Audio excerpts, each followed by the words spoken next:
This is Christy and Sarah, and we are, this is our podcast for the Catholic Leadership Network. We are helping ministry leaders succeed from the beginning. We're here to talk about all the stuff no one told you about in ministry leadership. And this week's podcast, we are going to talk about self-awareness, its importance in some ways to get connected with ourselves. And we're laughing to get this kicked off because Christy and I literally just had a 20-minute conversation about self-awareness. And I'm like, Christy, we need to be recording this because this is exactly what I want to be talking about. So who knows how this is going to go, because we might have just gotten it out of our system before we hit record. No, we definitely didn't. There's a lot to talk about here, Sarah. And I just want to say to everybody, you're not going to get my full self-awareness disclosure on this podcast because we don't know each other well enough yet for that business. So, but let's talk about, Sarah, when did you first notice, as far as a ministry? Well, no, let's back it up. When did you first notice that you needed to have some kind of self-awareness in your life? Probably too late.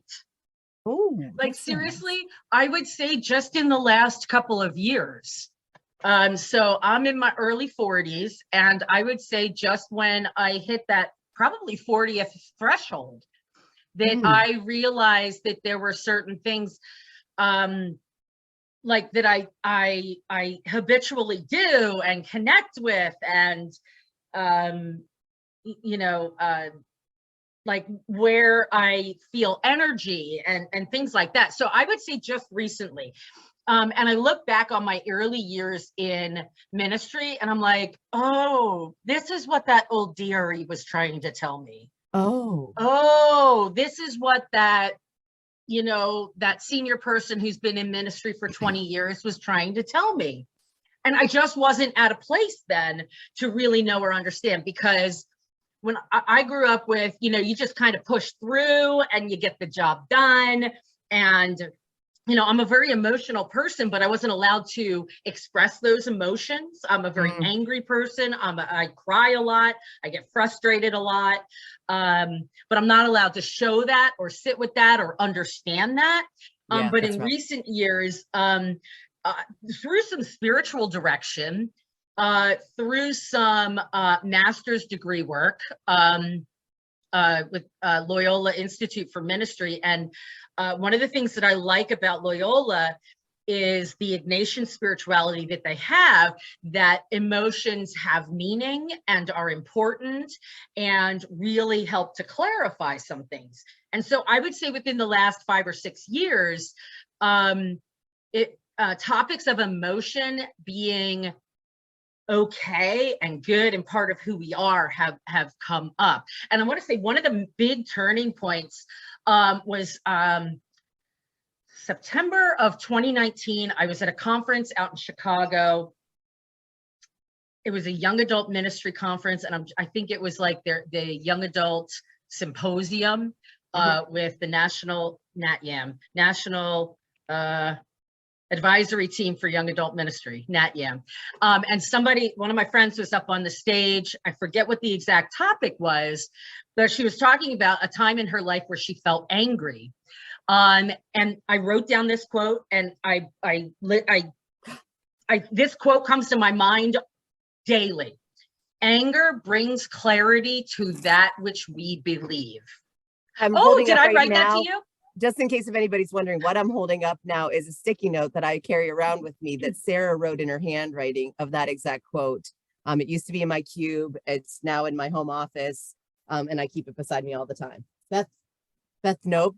How do you say that? Beth Kenobi. There we are. Yeah, and Beth works with CRS, Catholic Relief Services out of Chicago. And being an angry child, I always thought that anger was not a valid emotion or something that we could. Whoa! Can I wait? Hold on, I have to. My mouth just dropped open, guys. Like I am in shock because there was trauma in my childhood. We don't have to go into it, but my response to that was always anger. It was immediate click on, because if you're angry, then people run away from you and they don't bother you when you're in pain or hurting or whatever. And I've actually had to learn the opposite of Wow. Christy, dig underneath the anger and find out what that's all about. So that's been some of my self-awareness just on the side. But Oh, that's, interesting. yeah, it's the Interesting. opposite. Yeah. Yeah. When I get frustrated, like not being heard frustrated, like tears, just bawling, can't get anything out. And something that I'm part of another synodal process with young adults and cultural connections within our church. Mm-hmm. And one of the, I think he was co-leading this evening event that we had on Zoom. His name is Ashley, and he said, frustration is a sign of hope. The spirit is moving and longing to engage. Awesome. And I wrote that one down too, because those two emotions, anger and frustration, are so strong in me sometimes that, you know, like you just said, what is that underlying? What is it that God is bringing to light? And so, you know, in this who we are and that self-awareness, I now know that under those two things that I thought were wrong, bad, too much, not of God, really are of God. You know, really are of God trying to refocus me into things that I think are important, things that he has laid on my heart and soul as something that I am passionate about and I have concern for and empathy for. So yeah, so emotion, it's really only been recent that I've been able to engage and embrace my emotion and who I am. Yeah. So the opposite for me, again, this is so funny that we're such good friends. And today, guys, we're just, so you know, I mean, we are finding out a lot of stuff about each other today, which is hilarious. But this might be the end of the podcast. Just kidding. It's not. Oh my goodness. But for me, it was the opposite. As a kid, my sisters and I, we actually have this conversation regularly as the three of us. We were exposed to a lot of kind of the Anthony Robbins and Dr. Wayne Dyer kind of, you know yourself, you can succeed, blah, blah, blah. But a lot of their core messages are about self-awareness and how you interact with the world and what does your communication style look like and how do you build rapport with people. And so when you're watching another person and looking and see how they're behaving and what they're doing and what they're saying and what kind of feedback that you need to give in order to be an effective communicator, you also need to be very solidly aware of yourself. The other thing I would say is just, it's not that big of a deal, but just I was naturally born with a high IQ. And whenever I went to kindergarten, I could read and prolifically well. So it became apparent there. And then I started getting tested at school. Oh, you know, you should be in gifted or you should be doing this and da, da, da, da, and getting labels put on me almost immediately as a kid. Now, what that meant for me growing up, I don't know if I was fully aware of my attitude problems, my anger issues, and all of that sort of stuff.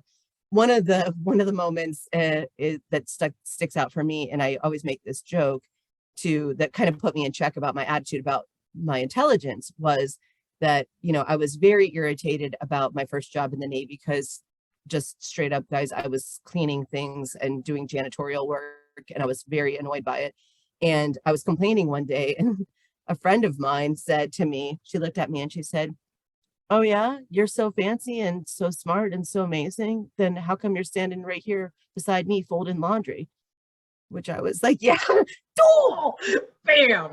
Let's just say we didn't talk for a couple of weeks after that. But it was like one of these reality checks of God, like being like, hey, smarty pants, get your act together and stop acting like, you know, this or that or the other thing puts you in a place above anybody else. The other thing I would say is one of the gifts that I have received, not like a natural gift that I have, but a gift that I have received in life. When I was coming into ministry in the church, one of the initial programs that I went through was just a year-long educational, theology, kind of basic theology stuff for adults. In our diocese, they had you do the Myers-Briggs. So ding, ding, ding, first, personality profiler kind of help to get your self-awareness about you guys that I'm going to point out is they had us take one of those tests, and they, part of the fees for the program and all that stuff was for you to get the actual results on that. And it was really interesting because one of the things that stuck out for me that I can remember about it is there was a guy that was from my parish, and we were doing our best to try to get along all of the time. We couldn't figure out why we were always struggling. We were trying to have conversations and whatever, but it was just like always like oil and water. When these Myers-Briggs came out, we were literally on the opposite ends of the spectrum on every single aspect. And it was like, oh, well, because we're complete opposites, that would be why it's hard for us to get along sometimes. So I think that's one of the first ones. And there's a lot of different versions of Myers-Briggs. The thing I would say that I feel like is important to note about any of the personality type profilers is that it is a snapshot of who you are at that moment. And even in that case, I kind of had my mindset around my volunteer work in my parish as I was filling out that test. So whenever the results came back, I was a little bit like, I don't know if that's 1,000% accurate all of the time, because, we also have like those aspects of our personality where we're going to behave a certain way in a certain environment than maybe when all the things are down. Like one of the ones I'll say for sure in ministry is I noticed that there are a lot of introverts in ministry. And you would think like, how can that be? Because they need to be by themselves and they don't do well with large groups. But introverts will do the work because they love the actual work of ministry, and they will do the necessary self-care in order to get to a place where they can pour themselves out for others in those group settings. But then they just need more rest than the extroverts who are wound up and want to stay up until 2 o'clock in the morning after, Bible study that didn't end until 8:30 or 9 p.m. Right. So I'm the second category. Yeah. What I think, excuse me, what I think about these tests, any one of them, is it offers language to be able to explain where I am to somebody who is in a different place. And one of the best things that happened in my marriage, there's plenty of them, but one of the things that I have of high value is that both my husband and I did the Strengths Finders. Oh, yeah. I did it first, right? So I had these languages of, adaptability and positivity and activator. Like as soon as activator came up, I'm like, oh, that makes a lot of sense. That makes a whole lot of sense. Yeah. And then my husband came up with his 5, and like it makes sense why like when we plan for vacation, he's going to plan it out and he's going to have plan A, B, and C, and he's going to give me options of plan A, B, and C. And being the activator, I'm just going to be like, yeah, let's go with this one. But he's got to plan all of those things out because that is who he is. Surprises, not great. Change, not great. We've got to plan for change, right? Yeah. These things have to be planned. Meanwhile, hey, let's start flying the plane and then let's build it. We've got the 2 wings. Let's worry about the brakes later. Right. Let's worry about where we're going to sit later. So having the language has really helped him and I when we get into some of these more difficult conversations, and not difficult heated, but just difficult in understanding or motivation, right? Yeah. What is our various motivations? Why am I not motivated as he is? Like he's very super motivated. I'm not, because I'm adaptable. And when adaptability goes to its negative spot, it's really like, well, whatever, willy-nilly, but an activator, when that goes to its negative spot, that can really be stepping on people's toes.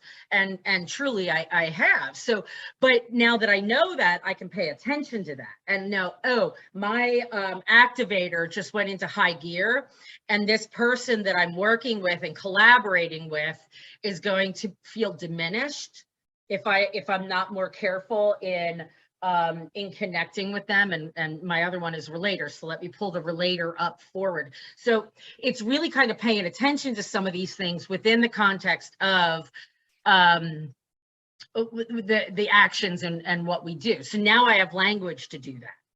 Whereas before I would be like, why are they getting so upset? I'm making stuff happen here, you know? Yeah. You know, so I think that these also really just help with language, and the love languages is another one that really was helpful. In the 9 months that I was between jobs, I was really paying attention to some of these various assessments and seeing what jobs kind of really connect with all of these, you know, the helper, the Enneagram, I'm a helper. You know, my love language is service and quality time, you know, adaptable, positivity, activator, individualization, relator. Like every place that I went, ministry came up. Yeah. You'd be a great minister or pastor. I'm like, well, no, I'm not going to be a pastor. No. But, you know, ministry came up in all of this. And I'm like, okay, well, you know, it seems like God kind of gave me these strengths to be able to do this specific work. Yeah. And I was going to say that for me, I consistently end up with teacher and leader are the two that come up for me. So yeah. So catechist seems like the natural. And it's funny too, because last summer I was at a conference and I ran into a friend, and I was kind of on a struggle bus at the time about, you know, I'm not sure where I belong. And when she said, when you think about these different things, where kind of are you? And I looked at her in the face and I was like, I can't not think catechist. I can't pull myself out of that. But I think that I also wanted to point out, there's besides personality profilers, which I think we should go through some of those, what those options are. But Sarah gave me full permission, you guys, last time after our podcast, when we had our meeting about this podcast, that I'm allowed to bring up my favorite person, Brene Brown. And actually, she just I did. I just hung my head in shame, y'all. But yes, I do love Brene Brown. Yeah, she's fantastic. And I wanted to tell you guys that there are 2 books now, Sarah, since you were talking about specifically naming language. The first one that I think is going to be helpful to ministry leaders across the board is her book, Dare to Lead. She goes through a lot of her research work about our own self-discovery and what it takes to really kind of put down what she calls armor around not letting ourselves be our full, vulnerable, exposed self kind of out in the world. And in Dare to Lead, she digs into what does that look like in your work, in the workplace, as you're engaging with others and that sort of thing. The section that I wanted to specifically point out this morning, as we were talking about self-awareness, is in section 2, she talks about leaning into your values and really kind of discovering what those are. And she's got a whole entire structure. Now, you don't have to buy Dare to Lead. You don't have to listen to it on audiobook. If you go to BreneBrown.com, she has some of the worksheets there that she's got lots of resources and that sort of thing. So you can pull that out. The other, though, her newest book is called Atlas of the Heart. And that book is kicking my butt right now, because it's talking about how we define emotion and what we name that and what does that mean, and like, what do we need to get through it, what is happening for us when we're experiencing it. And this is researched information where they've gathered up all of the data and they're naming emotions, and she's got them categorized into particular sections, which is really brilliant. But I felt like, Sarah, when you were talking about language to name what it is, when she's saying stuff, there are times whenever, like one of the areas she talks about stress and overwhelm and kind of what the difference between those are. And I feel like many of us these days, I know COVID was rough, you guys, but I think we used overwhelm when we really meant stressed. And I feel like in the world that we live in, hyperbole is just absolutely loved up every second of the way. But when you're talking in extreme, you can't quite capture what's really happening. I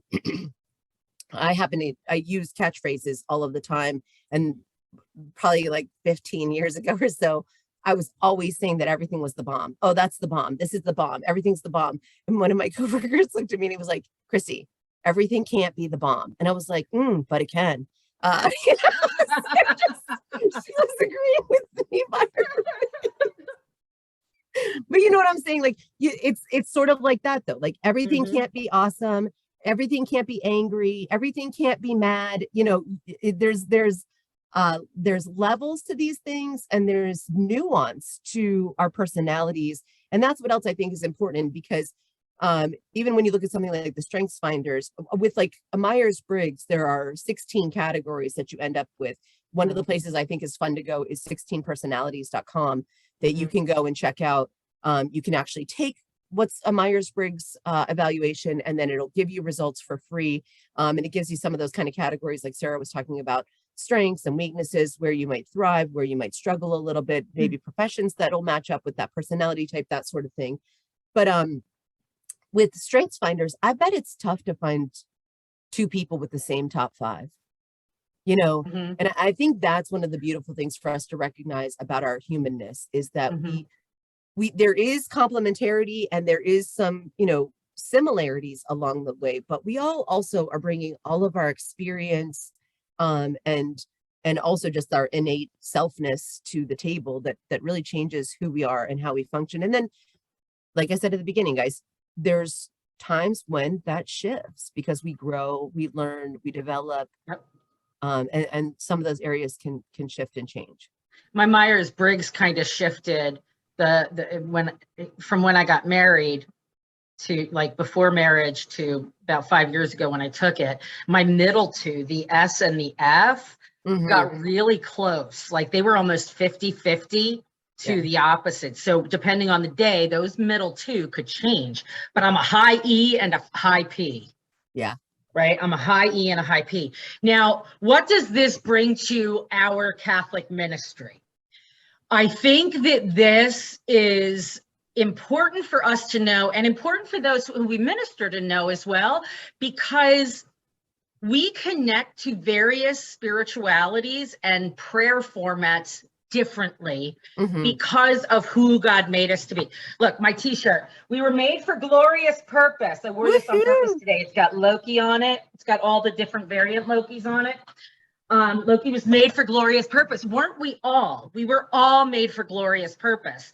And so it is connecting who we are, our gloriousness that God gave us, to the prayer format that helps us to worship and connect with him the most, right? And so I'll bring your attention to a book called Prayer and Temperament. Different really cool prayer forms for different personality types. And this goes through the Myers-Briggs, and there's one called Kiersey Bates, which is similar to Myers-Briggs.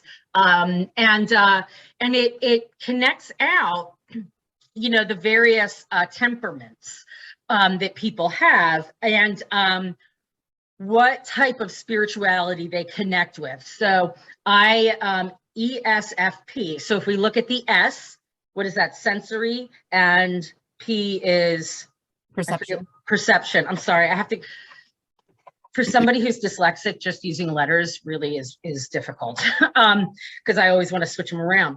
But the S and the P, it connects to Franciscan spirituality. You know, not liking to be tied down to rules, following whatever impulse and dislike strikes them, important to be committed to doing God's will. Otherwise, their free spirit could lead them astray. I'm sure I don't know who they're talking about here. They make good troubleshooters, negotiators, diplomats. They have unlimited energy as long as crisis exists, and work best and most efficiently when necessary to respond quickly and dramatically. That's straight up me, guys. You know, I do my best at those kinds of. That's the activator too. Like, you know, I got to get in there. But in this book, they talk about prayer suggestions as well, you know, and things that are connected to Franciscan spirituality, you know, like Lectio Divina, and taking a look at a Visio Divina, something that's spiritual, and, you know, seeing where God pulls your eye, you know, they come up with like 12 or 13 different suggestions in in prayer formats. And I think that that's important for us as ministry leaders to know too, because when we create an opportunity for people to come for an evening of prayer and reflection, some people are going to connect really closely with certain types of prayer, and other people are going to be like, this is awful. This is just not me. If this is what the Catholic Church is, it's not for me. Right? Like for real. So it's important for us to show the wide breadth and depth of our spiritual options, of our prayer options for people, because their personalities are going to connect with God in different ways. Some people's personality are really going to connect with the quiet and prayerfulness of adoration. Other people are not, and this is just not it. Right? I'm an activator, an action person. So for me, an active prayer is important, right? Something that is very service and justice oriented is very much connected for me. Taizé, while beautiful, just can't sit there in that for a long period of time. And it's beautiful. I love Taizé, but I can't do it often. Right. So offering various opportunities for prayer format, I think is going to be helpful for those of you who are building and creating things. So the other side of that too, I would say, is that it does matter.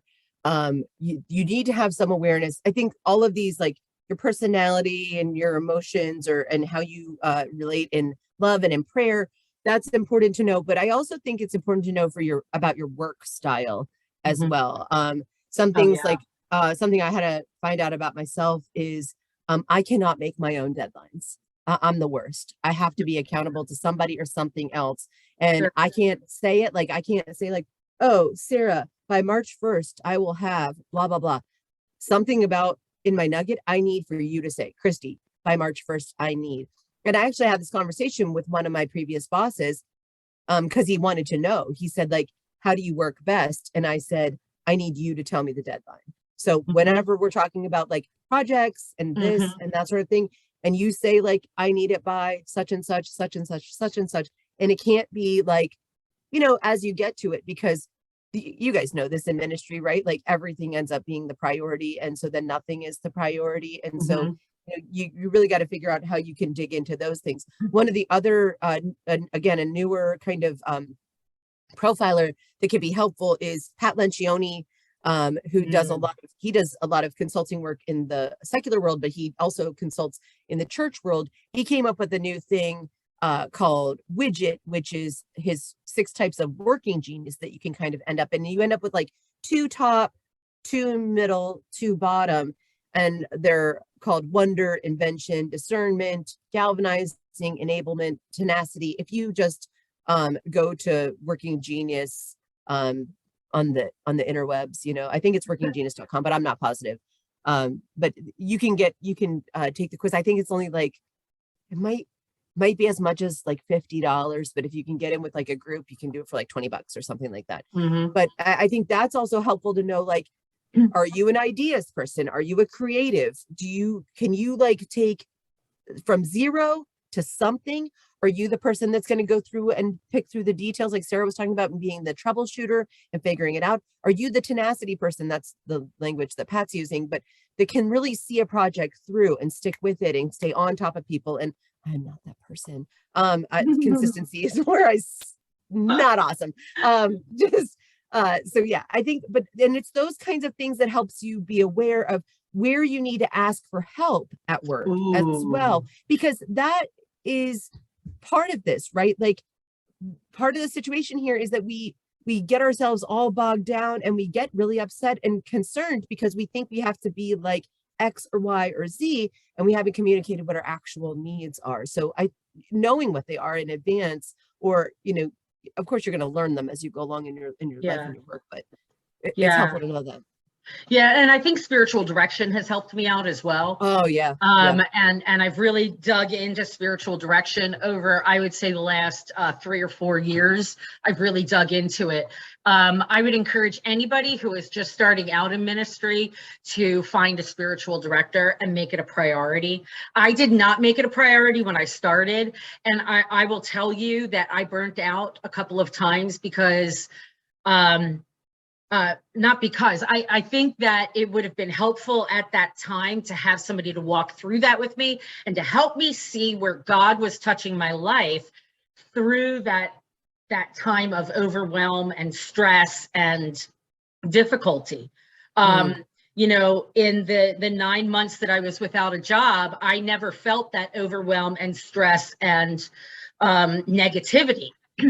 And I think it was because I had somebody that I could work it through with, and they could show me and reflect back to me where God was in my life, and touching my life. And I think that that's important. So if you are new to ministry or old to ministry, if you do not have a spiritual director, if you don't walk away from this podcast with anything else, I would say find yourself a spiritual director. It does not have to be your local priest. It can be if you like them, but it does not have to be. It does not have to be a men or women religious.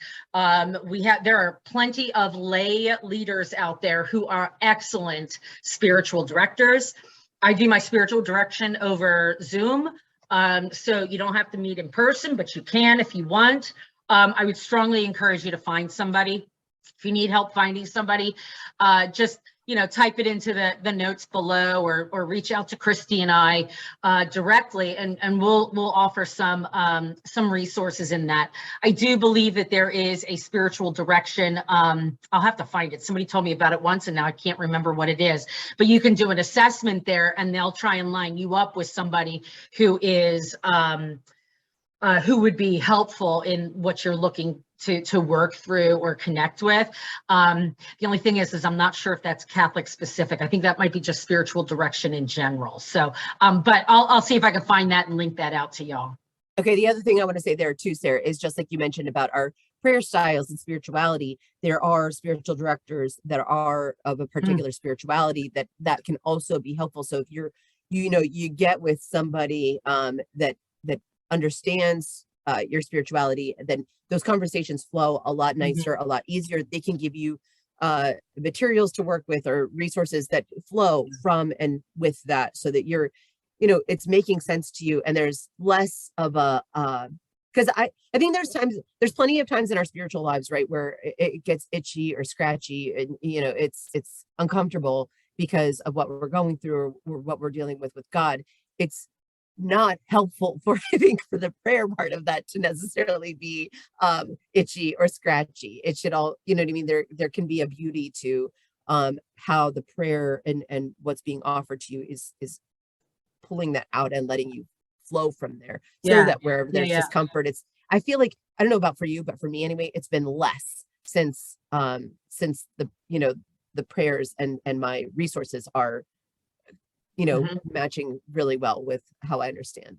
Yeah, we shouldn't feel guilty about not being connected with a certain prayer format. If you're in the middle of a prayer and you're feeling guilty about the fact that you're not connecting, this isn't the prayer for you.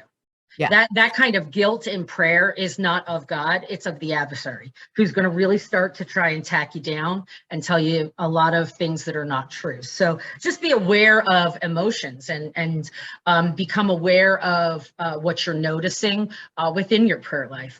And what I am noticing, Christy, is I think we're kind of getting close to the end of our time. Hey! I did forget to hit I forgot to hit the timer today. So I'm not sure if we went over or not.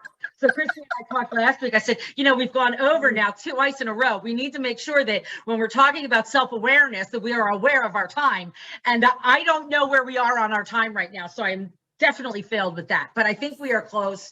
So just want to wrap it up. Christy, what's one thing that you wish you'd have known when you started out in ministry?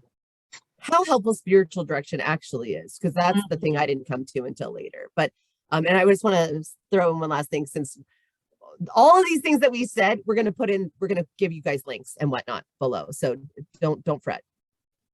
Oh, absolutely. We will do that, and we'll send them out on social media as well. Thank you so much, everyone, for being here.